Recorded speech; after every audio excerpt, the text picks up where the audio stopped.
ఇట్లు హరి తన పరాక్రమంబున జాంబవతీదేవిని పరిగ్రహించి రాజ్యసభకు సత్రాజిత్తును పిలిపించి తద్వృత్తాంతం బంతయు ఎరింగించి సత్రాజిత్తునకు మణినిచ్చే. అతండును సిగ్గుపడి మణిని పుచ్చుకొని పశ్చాత్తాపంబునందుచు బలవద్విరోధమునకు వెరచుచు ఇంటికి చని.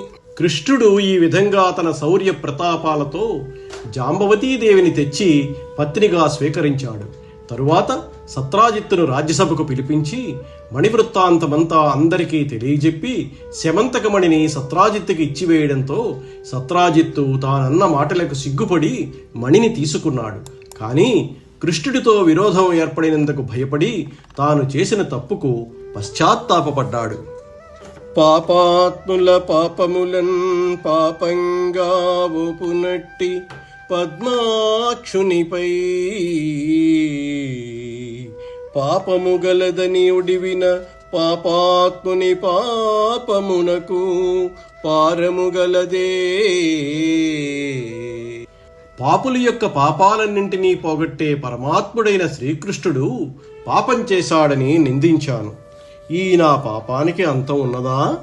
మితభాషిత్వము మాని ఏలహరిపై మిథ్యాభియోగంబు చేసితి పాపాత్ముడనర్ధలోభుడను దుశ్చిత్తుండ మత్తుండ దుర్మతిన్ ఈ దేహము కాల్పనే.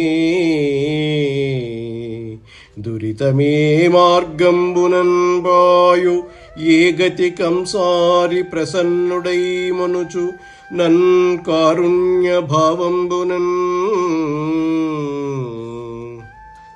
మితంగా మాట్లాడడం మానివేసి హరి మీద అసత్యపు నేరాన్ని మోపాను. నిజంగా నేను పాపాత్ముడను, ధనాశ కలవాడిని.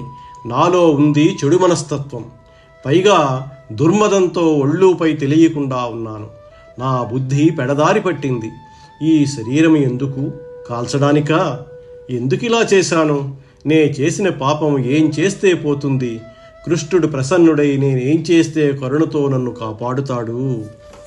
మణిని కూతునిచ్చి మాధవు పదములు పట్టుకొంటినేని బ్రతుకుగలదు సంతసించునతడు సదుపాయమగునిది సత్యమితర వృత్తి చక్కబడదు.